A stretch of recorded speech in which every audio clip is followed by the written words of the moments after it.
Hashtag no to provincial rate. Hashtag yes to living wage. Kung kayo rin po ay magko-comment, isi-share nyo at itatag nyo to sa mga kaibigan, mga kamanggagawa natin, ilagay nyo po. Iboboto ko ang number 85, kamanggagawa party list. Ito na, huling birada na to mga boss. Yan, tawagin nyo na lahat sila. Okay. Yan, meron tayong mga live viewers na nanonood all throughout. 693 on TikTok. Yan, sa TikTok, sa Facebook, napapanood tayo. Mamaya, papasok na rin. Luzon, alam ko, Luzon, Visayas, Mindanao, marami nag-aantay nito, pati mga OFW eh. Alam nyo, online meeting de avance lang tayo ngayon mga boss. Online meeting de avance kasi wala naman tayong pera eh. Wala tayong malaking pondo.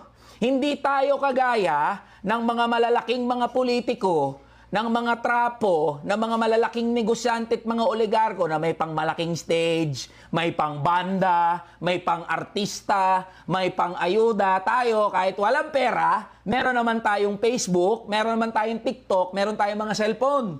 Kaya online meeting de avance tayo. Hindi tayo malilimitahan ng kawalan ng pondo at kawalan ng makinarya. Kasi nagkakaisa tayong lahat na ipapanalo natin ang number 85 kamanggagawa party list. Ipapanalo natin ang laban para mabuwag ang provincial rate at maipatupad ang living wage sa buong bansa. Kaya paki-comment po natin yan. Iboboto ko ang number 85 kamanggagawa party list. Yan.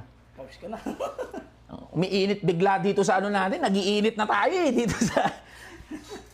Oh, kamusta naman kayo mga boss ngayong huling araw ng kampanya? Balita ko, marami ng Sabi nila, marami na daw gumagapang. Marami ng pila. Kanina, may mga na-monitor tayo, no? May mga na-monitor, may mga nakita tayo. Haba ng pila eh. Gapangan na daw eh. Sabi nila, ito daw 10 tsaka 11. Yan yung panahon na maraming gumagapang, maraming kumakatok, maraming umiikot, may mga dalang listahan. Kumpleto yung mga yan eh. Diba? Mga naka-stapler. Naka-stapler yung mga sample balot tsaka yung mga pera-pera na yan. Tanggapin lang natin yan mga boss.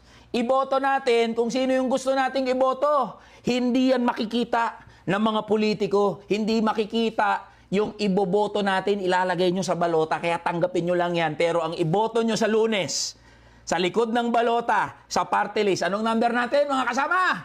85! 85! Yan! Yan ang ating iboboto.